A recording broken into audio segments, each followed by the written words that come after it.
Dr. Tyler Brown, DMD, is a dedicated dentist based in Atlanta, Georgia, with a passion for increasing diversity in the dental profession. He earned his dental degree from Tufts University School of Dentistry, Dental Medicine, after completing his undergraduate studies at Howard University. Dr. Brown focuses on mentorship, community health, and building a pipeline for Black dentists to better serve diverse populations. He is committed to improving patient care through representation and inclusion. All right, Dr. Fred's in the house. In what year did Dr. Brown open his first, well, I don't know if he opened or started his first, this is wrong, Dr. Brown. Skip that question. What is the recommended minimum duration one should, that's a long question. How long should you brush your teeth? Don't be laughing at me, JD.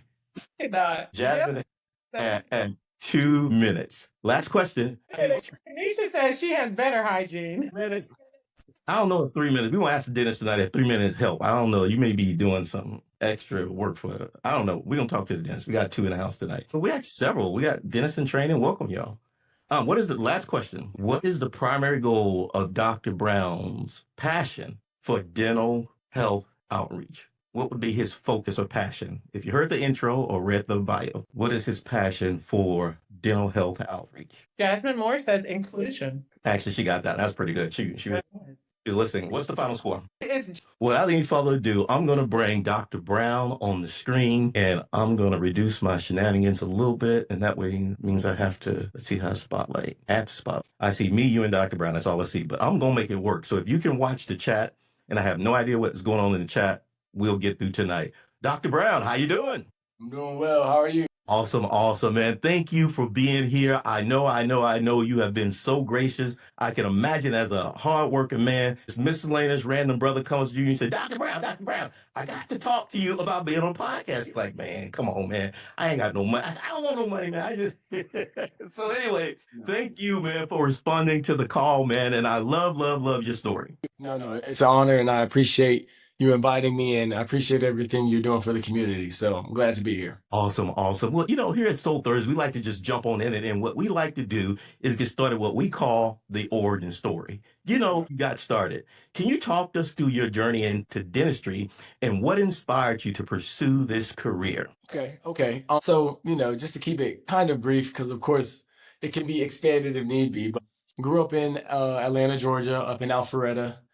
Never really knew any dentist. Of course, my parents would take me to see the dentist every 6 months. So it was definitely a routine thing, but never really thought about becoming one. I remember when I was in high school, I worked at IHOP for a while. And when I say a while, I mean from the age of 13 to 18. And I was a server. I knew I loved talking to people, loved being able to meet new people and interact with these new personalities every day. And I remember one of my, I guess I can call them clients, they suggested, they're like, hey, you would be a great dentist. I remember that specifically. But of course, at that time, I was like, whatever, I'm just trying to go to college and see what happens. And so when I got to Howard University, I was trying to think about what I wanted to do. I know I wanted to do something within healthcare, but wasn't sure exactly what that was. And so I applied to this summer program. It was called SMDEP. I do believe that they changed the name now more recently, but basically what it was an opportunity for minorities to go to med schools and dental schools and just kind of see the programs that were able for us to be a part of. And so we went through this extensive process and I was selected to go to the UCLA program site. So my second year at Howard, I went to LA for the summer. We were able to stay on campus. And for 4 weeks, I was in the med school. And then in 4 weeks, I was in the dental school.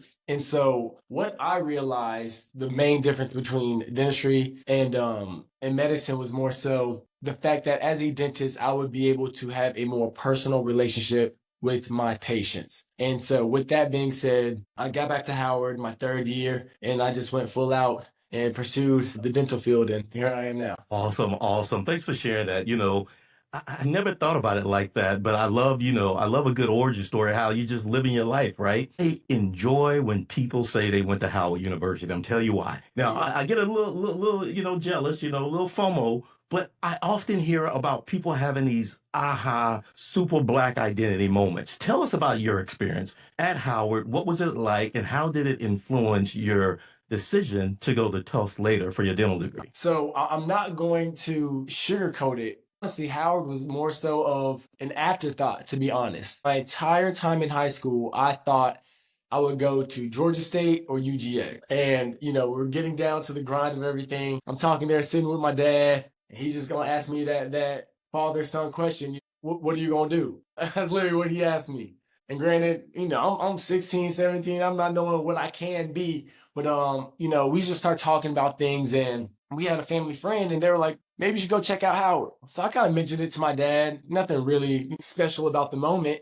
But I remember he told me, he said, you know what, son, let's go up for a day. We'll check it out. We'll go talk to the admissions team, and we'll see what we can do. And so me and my dad woke up super early, flew out to DC at like 6 a.m, got to DC, boom, hit campus. I remember we went to McDonald's for breakfast. And I don't know if anybody's ever been to Howard. As soon as you touch down, it feels like, I don't know what that was. That was bad. Okay, can you hear me? Yeah, I can hear you. I think you can. Let's see here. Can you guys hear me? No? I can hear you. Okay. How about Dr. Brown? Can we hear you? Can everybody hear us? We don't hear you for some reason. Maybe I hit the wrong button. Okay, let's see here. Can you hear everybody, Katie? Can you hear Dr. We Brown? hear each other. We all hear each other and we hear you. Okay, cool. Nice. Let's see here. Okay, great. Okay, there it is. I think that fixed it, right? Yes, we've all been able to hear each other and you. Okay, so it was just my fault. Oh, well. Well, one thing I love about a live episode is you can always go back and edit. So we don't edit all that out. Let's go back to what you were saying. Howard University, McDonald's, boom. Touchdown at McDonald's, and literally just immediately felt the energy of the campus. So literally, as we said, we walked up to the admissions and basically just talked to them, just talked to the admissions director, basically told my story. I said I was interested in Howard and, basically was selling myself to see if I could get a scholarship to go to this very expensive school. And so we talked. We went back to Atlanta. I had felt really good about everything. I had gotten one of the admissions director's numbers or emails, so we were communicating. And, that timeline, it was getting there to where it was kind of like, okay, what's your decision? I'm waiting. And then one random day, an envelope shows up at my house, and I was awarded a full scholarship to Howard University. And that was it. Wow, congratulations. I mean, that sounds like excitement. Was your dad, it sounded like your dad was kind of pushing you to Howard a little bit. Is that part of the story? Well, my father went to Alabama State. He likes to think it's an HBCU. I don't know if it's the same, but yeah, I think that he knew I would have a good time. I think he knew I would be poured into. And like I said, when we did go up there, I think we were honestly both really sold on me going up to DC. So yeah, it was great. It was great to be supported by him, my mother, my sister, and my entire family. Once Howard came into the picture, everybody was super excited. So it was great. Calvin, I'm trying to let people in and I can't. You can't? Yeah. I don't know how to do that. Give me a second. I'll fix that for you. We'll keep going and I'll fix that for you while we go to the next question. Is that okay? Thank you for letting me know. Obviously tonight is a fun technical. And thank you, Kowalski, for letting me know. That was other people trying to get in? Okay. Let me do this one thing and I'll should be able to fix it on my phone. So I'm gonna let those people in. Dr. Brown, thank you for your patience. We appreciate it. No, y'all are fine. This is fine. And Katie, I'm gonna make you co-host so you can do it because I forgot to do it earlier. Make Lady J co-host, please, too. I think I'm just gonna do it because While we're waiting, it's fantastic to see so many people here. And we're just having some technical difficulties that we are going to get beyond soon. I just figured out how to do it. I couldn't do it on my phone, but I can do it now. So I made both you guys. So thanks, Lady J, for being here. Thank you, Katie, for giving me an update. And now you both have a co-host. So if you see anybody else pop in, definitely let them. I see, as we take a break, I see some new names. What's up, Cassie? Hadn't seen you in a while. What's up, Samara? Welcome back. Let's see. New faces. Anyway, we're taking a good commercial break as we kind of get adjusted. So, Katie, do you have your computer set up so you can let people in? And Lady J, I'm going to need your help a little bit, too. Okay, cool. Awesome. So what I would like to talk about as we jump back in, because I'm about to edit all that out, is mentorship. I know, Dr. Brown, when we first sat down, I was talking to you about mentorship, and I love the story you told about your inspiration and some of the iron sharpened irons type of experiences you had. Do you mind kind of sharing, what particular experience, the role that mentorship, homeboyship or whatever it was that kind of inspired you along your journey? Share with us about that. Yeah, no, absolutely. And I think we all kind of learned that lesson, right? You're only as good as the people around you. And I was very fortunate that by going to Howard, I was able to find a great group of guys. It's funny, we were all on the same floor in Drew Hall, 4th floor, and we all just connected instantly. And the thing I loved about our group was the fact that we always pushed each other to be better. right? And to some extent, it could have been a little bit toxic because we were always just competing and, doing what dudes or guys do. But in the grand scheme, that same camaraderie I took from my Howard group, I found in my master's program. I moved out to Miami to do a 1-year master's in biomedical sciences. And where I did that, I actually met one of my best friends to this day. His name is Dr. Friday, and him and I and a couple of other guys, we all went up to Tufts together. And throughout Tufts, we're going through dental school, dealing with all the trials and tribulations in that aspect, but we really leaned on each other, and grades would come out. We're always asking each other, hey, what'd you get? What'd you get? What'd you get? What'd you get? And it made it really, really fun in a competitive type way. I think dental school or med school or any professional school, any school in general, I think it's very easy to silo yourself and especially easy to kind of succumb to the pressures of the situation. But because I had that group of friends and of course support back home and in other areas of my life, I was really able to rise. That alone makes me to this day really be huge on community and just mentorship, because I understand that if you don't have these things in place, things can really be detrimental. So super important. And I definitely found the value in it. Thanks for sharing that. I love that part of your story. It reminded me when I was in high school. I had, a couple homeboys, and we were all like, in this small town in Texas, and we were like, we want to make something of our life, they used to say back then. And it was the four of us. And like you said, it was that iron sharpens iron type of inspiration, accountability, and a little competitiveness, right?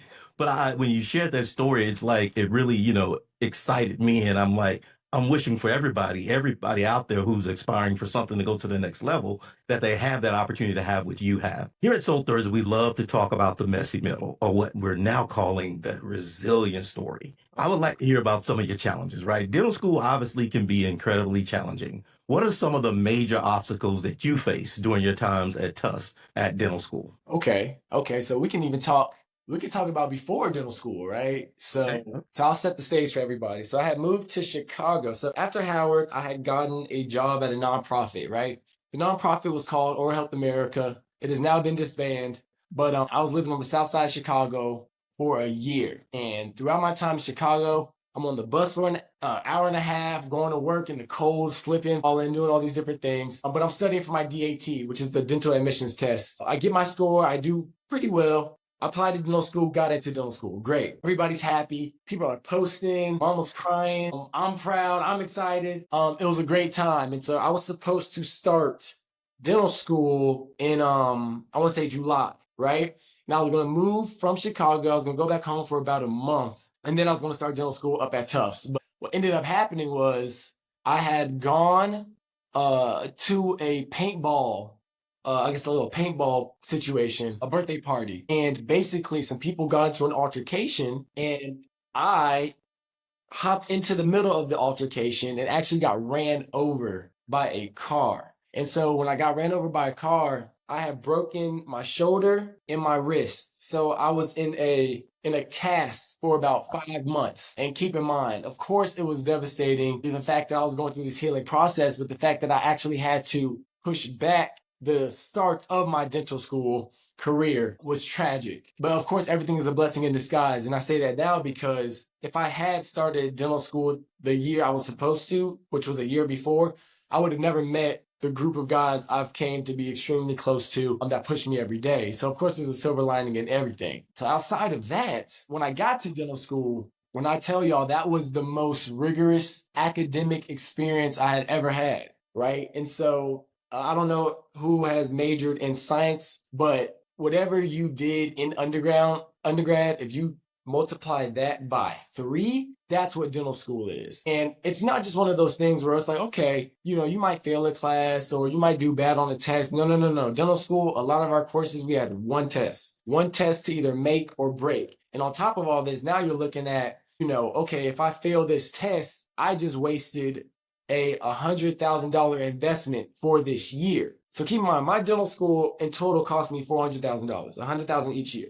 And luckily, I did get a little bit of a scholarship that helped me out a little bit, but regardless, we'll say $100,000. When I tell you, I saw out of my class of 200, I saw probably 20 people a year either get held back or kicked out of school due to these courses. And, that alone will put a certain pressure on you. And when I say pressure, I mean, you're up late night, studying all night just to make sure that you make the grade that you need to make. And that's something that I don't necessarily agree with in the academic process, at least with my dental school. I think it was a lot of pressure. I mean, pressure does make diamonds. So it's kind of like, it's one of those things where you really have to decide on, is the rigor of the situation healthy? But that's a whole nother conversation. But anyway, just going through that in itself and kind of being away from home. Granted, I had been in Chicago, which was colder, but being up in Boston for 4 years, it was a lot. It was a lot. Another thing that a lot of people don't necessarily take into account is, your parents, your siblings, your friends, they don't know what you're going through, right? And it's hard to kind of describe. I can tell, my parents, I'm like, yeah, mom and dad, I'm studying all day. It's really hard, whatever it may be. And granted, they get it, but they don't really, really get it. And they never will. And so that's where, once again, kind of circling back, leaning on the friendships that you have in these situations where you all are all going through it together, it was extremely, extremely important. I was lucky enough to not feel like I had a bout of depression, but it was definitely something that I saw a lot of my classmates go through. And actually so much that, my school, Tufts, we really had an active mental health aspect of our school, whereas, students could easily go in there and get counseling or, just have somebody to talk to, because it was such of a situation where it was a lot. It was a lot, but it was definitely all worth it. But it was tough for sure. Wow. Thank you for sharing that. I didn't know that part of your story, but that's definitely a story of resilience, right? The story of, not only being prepared to go and then having an accident and then finding, community on the way. Then that community becomes the same community that you begin to support and leverage as you go through this very, very, I don't know what to call it, tough process, right? It's expensive. It's hard. It's mental health challenging. People are dropping out. It sounds crazy. And now, we got Dr. Harris on here, and he's going to, join us for some Q&A after you speak. He's my dentist friend I was telling you about. But now I remember when he was in dentist school, when he was kind of telling me stories. And like you said, I couldn't really relate. I was like, you're smart. You can handle it. It was that type of thing. But OMG, I could never imagine some of the nuances that you were talking about. So thank you for sharing that. Let's talk about being a Black man. As a Black man in this predominantly white field, what unique challenges did you face? And how did your resilience help shape not only your perseverance and, success today? How does it continue to shape you, not only back then, but today? It's very interesting, especially coming from Howard, right? So coming from Howard, obviously I was the majority, right? All amazing, educated Black people coming together and supporting one another. When I went to Tufts up in Boston, I would say my friend group, so there was 5 of us, there might have been an extra 10 people of color out of 200, right? And in the pursuit of creating community amongst all of our class, we would hang out with them, just have certain conversations, and just realize that we were, for a lot of them, the first time they had been around Black people in general. And I'm sure, we've all worked, we've been out in the world, you've come across somebody who, was genuinely ignorant of Black people in general. And when I say ignorant, I don't mean to be condescending, but it's more so like they literally had no idea about anything. And with that, certain comments could come off a little aggressive, a little offensive, but, we all made a pact to each other that, we were going to represent our race in the best light possible. And I definitely think that we did that during our time at Tufts. Now, post Tufts, I have patients of all colors, and I can honestly say that I've never had a real offensive situation happen to me in my practice. But with that being said, I try to conduct myself in the professional way possible while still being me and not trying to code switch just because I'm trying to put on or impress for somebody who might not necessarily have known that they were coming to a Black doctor. I know that there can be some hesitation in different races of coming to me, but all I can do is be me and represent my race the best way that I can. And I consistently try to do that. And I actually work at an all Black office. And so that's another thing. That's another thing my manager and I always talk about. We want to represent ourselves in the highest light possible. And, even in such recent times as the current election, we would have certain patients come in and make certain comments. And it was just always, it's just very, very, very interesting because they'll say something, they'll look at me, and I'll have to navigate that situation to where I will have to basically state my claims, and of course not be overly, not to make everything political. But I do stand my ground and say, hey, look, Kamala actually went to my school. I went to Howard University, which is a HBCU, and people would be like, Howard, I never knew what they were. I didn't know what school she went to. I didn't know nothing about Howard. So I look at it as an opportunity to educate and really just make sure my race is seen in the best light possible. And it's a constant thing. Every day I'm meeting a new patient, every single day. And that's what's kind of fun about the job, right? Whereas I'm like, hey, okay, I'm your doctor now, and let me show you how we do things over here. So I look at it as a fun challenge, and it keeps the days interesting for sure. Man, I'm really enjoying this because, I try to stick to the script, but the things you're saying makes me want to go in at least 5 different directions, right? And I see Katie rubbing her hands over there. And as I know we have dental students that are listening, I'm just so excited because sometimes I used to worry that, wow, Generation Next, whatever that is, they don't know what's coming. They don't know this pressure that's going to be there. It's like you have to be a dentist. You got this tax to be so much greater. You got to represent. You can't just go to work to go to work. You got to represent this and this, and you got all of this stuff. And it's like you just want to be yourself, right? But thank you for sharing that because that's real. Yeah. Sometimes when we talk about this resilient story, the messy middle, people clam up a little bit. They're like, well, one time I flossed too hard and it cut my gums. And, that was really tough for me, right? Not you, doctor. No. Okay, I ain't always been refined. No, that's my saying. I ain't been refined. But thank you for sharing that story because it's really inspiration. How about this? We have some people who are listening. They're going to be young people listening to this replay.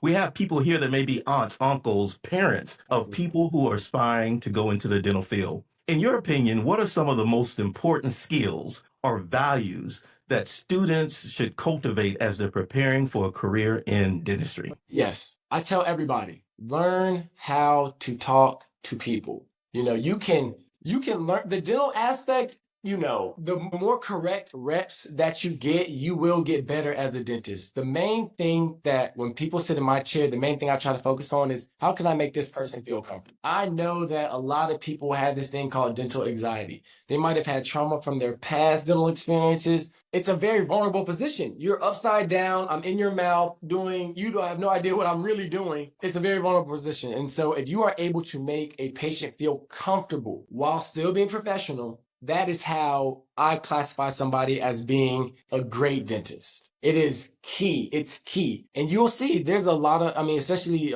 students who are aspiring to go to dental school, you will see a lot of your classmates, they might be amazing academically. But if they can't talk to people, it makes everything just such a hard, how do I explain it? It makes things a lot more difficult.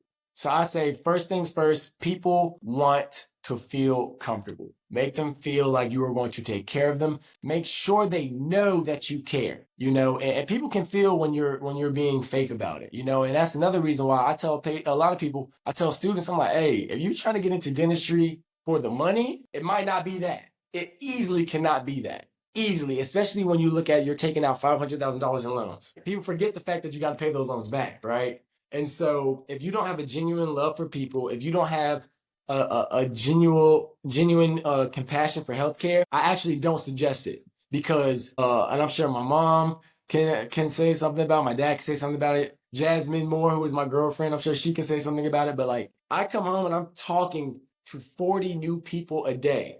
And the thing about dentistry is, no matter what, my patients want me to make them feel like they're my first patient of the day. So I'm always boom, boom, boom, boom. And they don't know I've done this 35, 40 times. But I have to understand that it's my responsibility to make them comfortable. If I walk in and I'm tired, sorry, I was up last night, whatever it may be, they're not comfortable. So I have to be excited. I have to be informative. I have to be happy to be your provider. And it takes a lot of energy.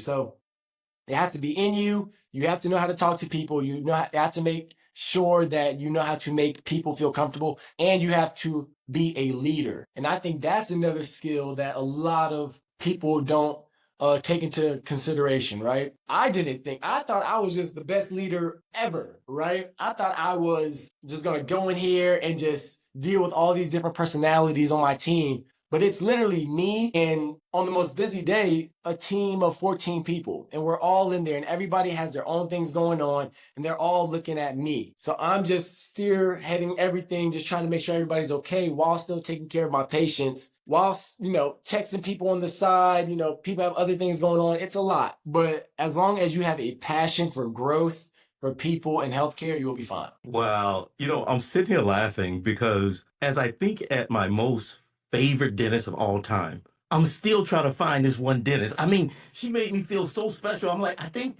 and I think I had a crush on her, right? Because I thought she was like, really nice to me, right? And I was like, I think, and I didn't realize she was doing that for, like, Dr. Brown, you telling me I may not have been her favorite patient? I'm sure you were. I'm sure you were. I'm sure you were. But the only thing that matters is that she made you feel special and made you feel comfortable, and the fact that you still remember her till this day means that she did a good job. Awesome. Awesome. I love it. So what we're going to do is go two more questions. Next step, the call to action. And then all I want to do is do some Q&A. And audience, this is your chance to ask questions, right? Thank you, Dr. Brown, for breaking it down, for creating this warm space for we can just, get to talk to somebody like you when you take off, your jacket, your coat or whatever. So a couple questions. I love the fact when I was doing the flyer, the marketing flyer, I said, this guy does general dentistry, but he's also a platform builder. Yes. What initiatives or programs are you currently involved with that are designed to increase diversity within the dental professions? I'm talking about the platform you built. Tell us about that and the work that you're doing outside of the office. Absolutely, absolutely. So, like I said, I went to Miami to get my master's program. And while I was in Miami, I met one of my best friends today, Dr. Friday, Dr. Terrell Friday.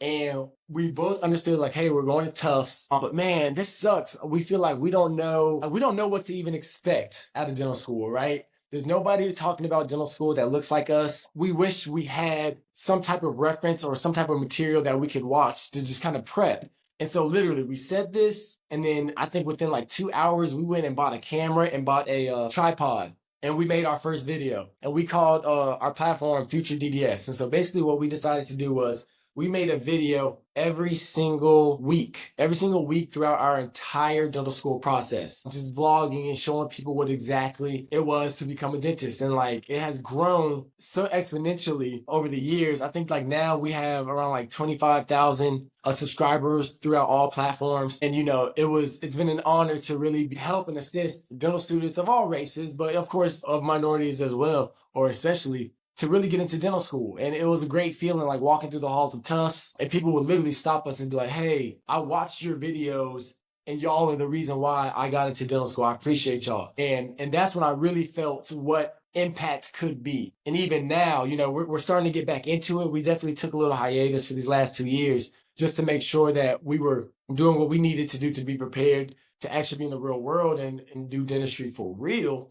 But, I never realized how big of an impact content and social media could have until we did that. And so with that, we also partnered with a great program. It's called I Did, ran by Dr. Jeanette Holloway. She is now the admissions director at Tufts. She used to work at Spelman, and then she moved up to Tufts. And so we've done a lot of work with her. And basically what she would do is she would organize a symposium down at Spelman in Morehouse and bring a group of like 30 students up to Tufts. And we would create almost like not a career day, but an impressions day, where students would come and they would look at what it's like to be in the lab. And we would give them advice on how to take their DAT, how to do well in their applications, how to give them interview tips and all these different things. And that program is still going on till this day. And so I give a huge shout out to her, Dr. Holloway, because she is the one who actually got the funding to bring all these students from college up to Tufts.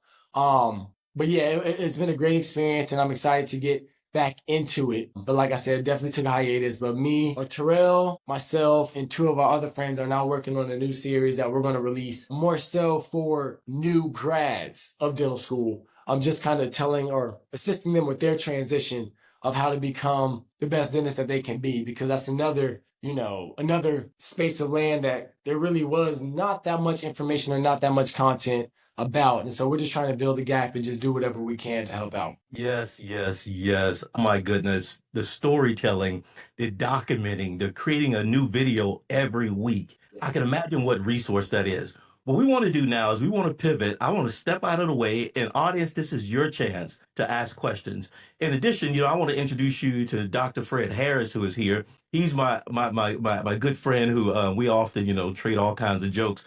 But Fred, I don't know if you video ready or if you just want to unmute, but I would love to just hear some words from you of your observation of just listening to Dr. Brown talk. Are you still there, Fred? Yeah, I'm here. Can you hear me? Awesome. Yes, man. What do you think about Dr. Brown, man? I mean, I've just been enjoying hearing his story. Oh man, he is awesome. He is awesome. I love to hear people who are being motivated and also lifting as they climb. This is what gets us in that upper echelon. I love to hear it. I love it. A couple of things, just piggybacking off what Dr. Brown mentioned. The personality gets you so far in the field. I'm a pediatric dentist. I specialize. I only work with kids. But that being that exciting, that's what's going to get your name out there. Doing honest work is also what's going to get you out there. Calvin, if you don't mind, I'm going to drop two little points. One, I always tell we got a few dental students in the house, is that comparison is a thief of joy. One of the biggest things that you're going to do as you go through your dental school career is you're going to have people who are friendly. Competition is nice, but try not to compare yourself. Stay in your lane and realize, and it takes me to my next point, is that you want to find three people who are in three stages of where you want to be in life. So that's life advice. So if you want to be a top-notch dentist who is a celebrity dentist or anything, you want to find three people who are in that three levels. And this is what inspired me to go into dentistry. I found someone who was like 2 or 3 years. I was actually a dental student. Found someone who was 15 years into a career, and found someone who was like almost near retirement. You bring them together, you talk about it, their past or their career, how they made it, and you can pick up so much advice on that. And that's my life lesson. Awesome. Thank you, Fred. And since you being charitable, I've often had a question about your journey because we've often given you a hard time, right? Tell us a little bit about yourself. You went to Meharry. No, did I say Meharry? Yes, you went to Meharry first, and then you went to UNC, right? Tell us about your journey. You know what I'm going to ask you, right? Tell us about your journey in dentistry. So my career was, I started at Vandy, got my undergrad from Vanderbilt. I actually went to Meharry, got my PhD, and by my third year, I was like, I really don't think I want to do research for the rest of my life. And this is where I learned that key piece of advice to find those three people who are at three stages where you want to be. I found an amazing mentor who had been practicing. She has her PhD, DDS, she has all of that. And she sat me down and she talked to me about the dental field. I love working my hands. I love talking to people. I love making a difference. And so I chose dentistry. Ended up going to UNC Chapel Hill, did a 1 year, what we call a GPR, it's basically a graduate program. And then I segued into pediatric dentistry. And now I'm working out in Manhattan as a pediatric dentist. Awesome. Thank you for sharing that, Fred. Because I often wonder, like, why in the world did you decide to go to dental school after doing the PhD? But I guess that's just what you do, man. No, I mean, I don't want to go into that much details, but it was more so like it was. I wanted to make a difference, and I grew up. I didn't have the best upbringing. I don't want to go into too much details about that aspect, but I grew up in the Mississippi Delta, very impoverished area. My parents unfortunately didn't have opportunity to go to college. My dad didn't graduate. He finished sixth grade, and that was it.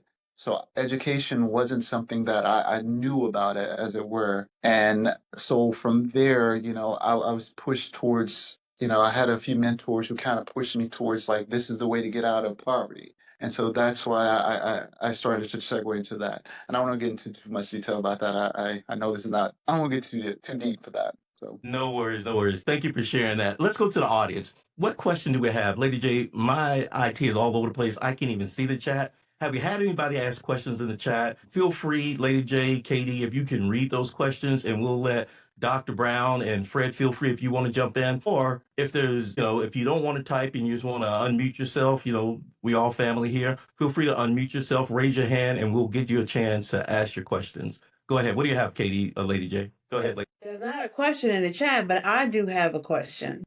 Go ahead.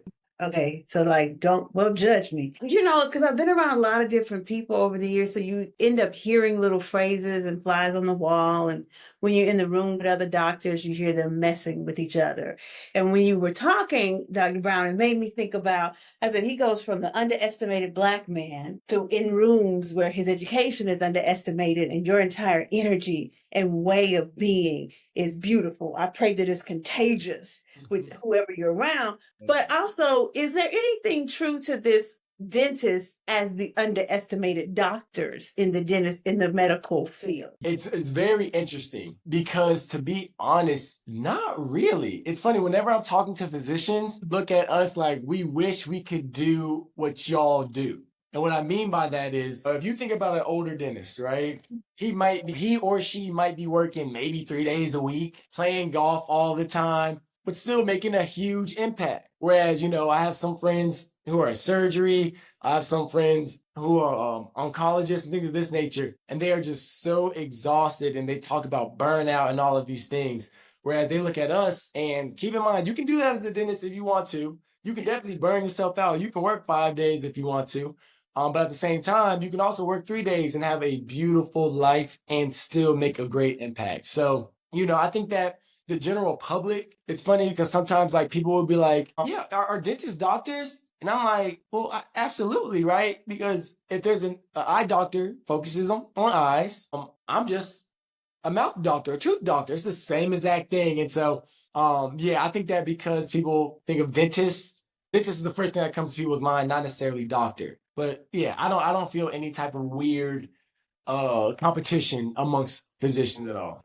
Yeah, Anthony does have a question, and I'd asked him to unmute, but he hasn't yet. I did want to let you all know there are about 8, 9, 10 dental students that are here listening to you. So I know this has been an inspiration for them. Anthony did ask the question, what are some good ways for dental students to make money while in school? And I guess that includes summer vacations and things like that. Watch this. I'll say this across the board.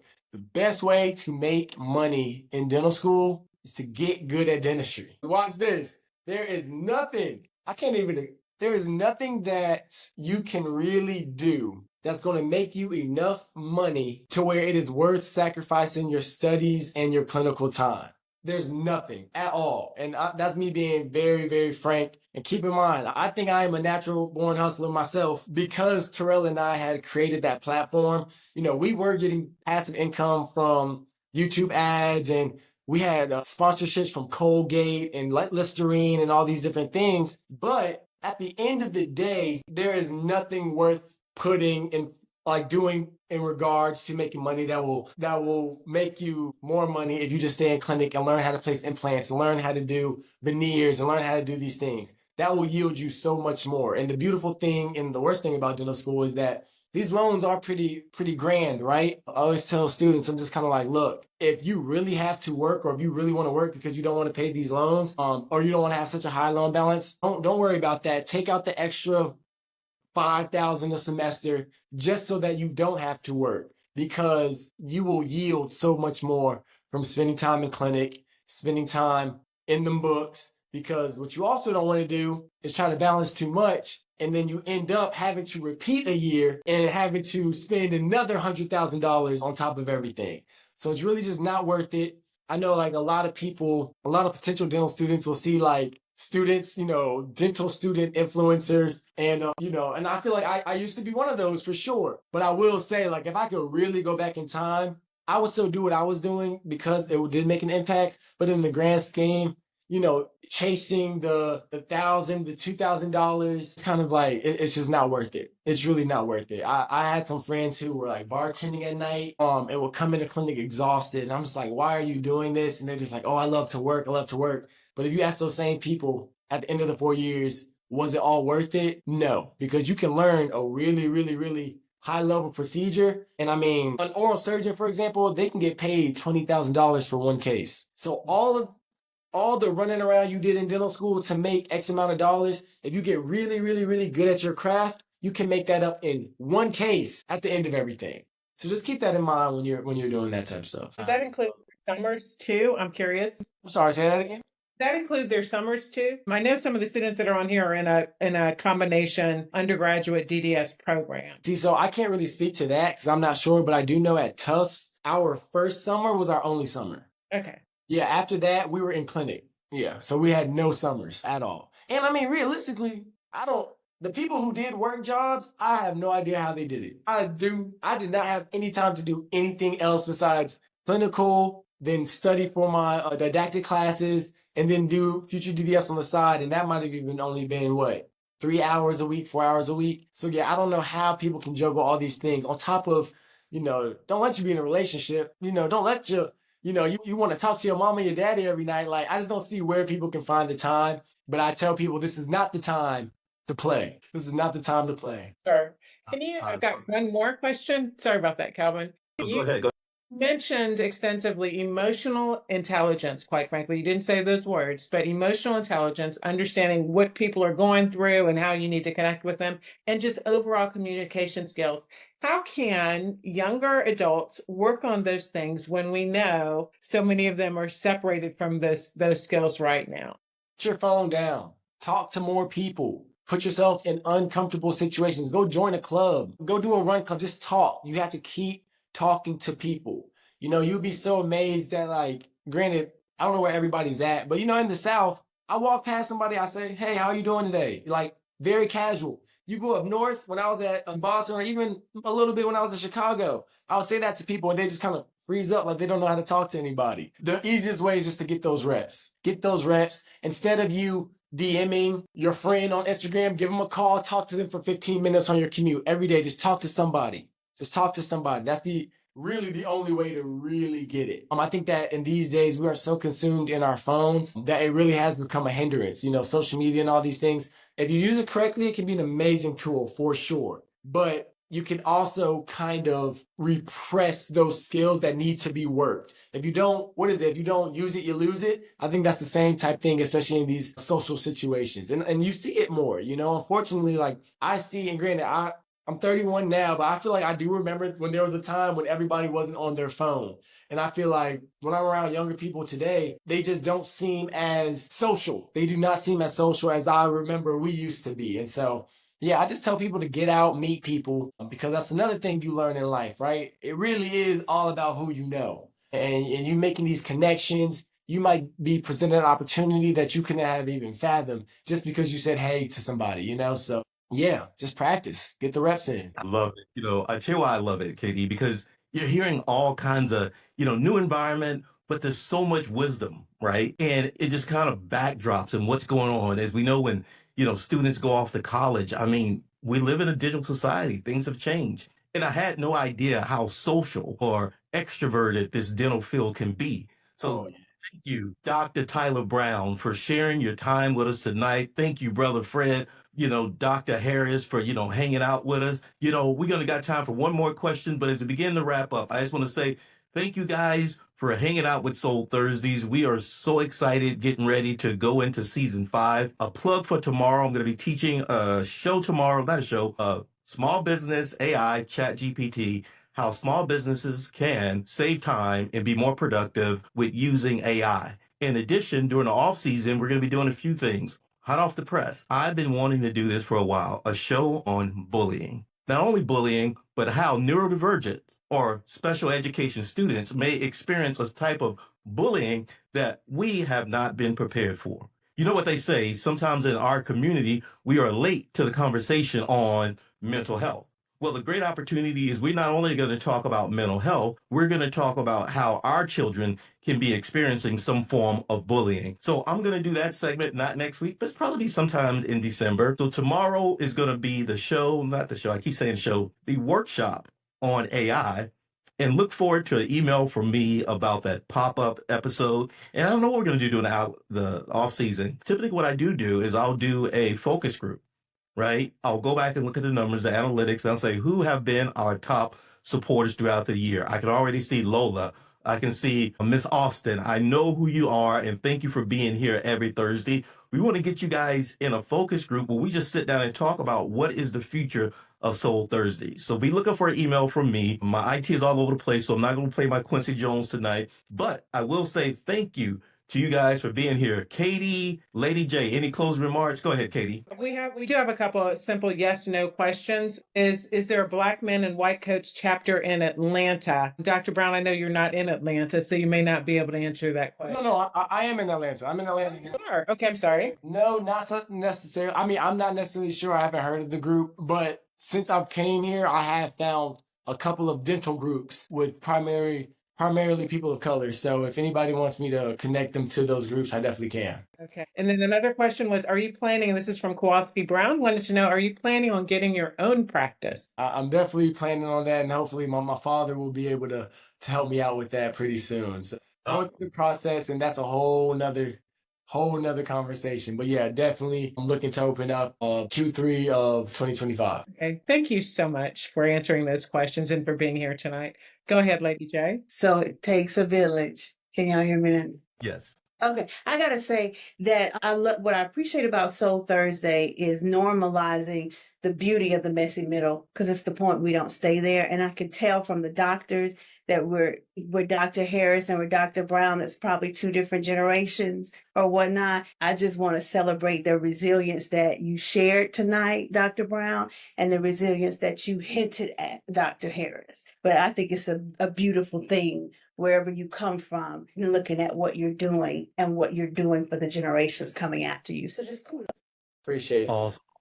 Thank you all for being here at Soul Thursday. Look forward to an email. I'll be talking to you soon. Dr. Brown, drop in the chat or let us know how people can contact you if you're accepting patients, how to follow you. I think they can Google Future DDS, right? Let us know your information about your program. Share that with us. No, absolutely. For any potential dental students, or even if you are in dental school right now, please go check out on YouTube Future DDS. You will see Terrell and I pop up as soon as you type that in. If anybody has any questions about their oral health, if they would like to become a patient, please follow me on Instagram. You can shoot me a DM on there. My Instagram handle is search me up. I don't have a lot of dental content on there, but I think it says dentist in my bio, so you know that would be me. Whenever you all need me, if you all have any questions at all, if you all need me to help you find somebody in your area, I can also kind of recommend you all to somebody that I know, because like I said, I'm definitely tapped into the network of Black dentists in the city of Atlanta. So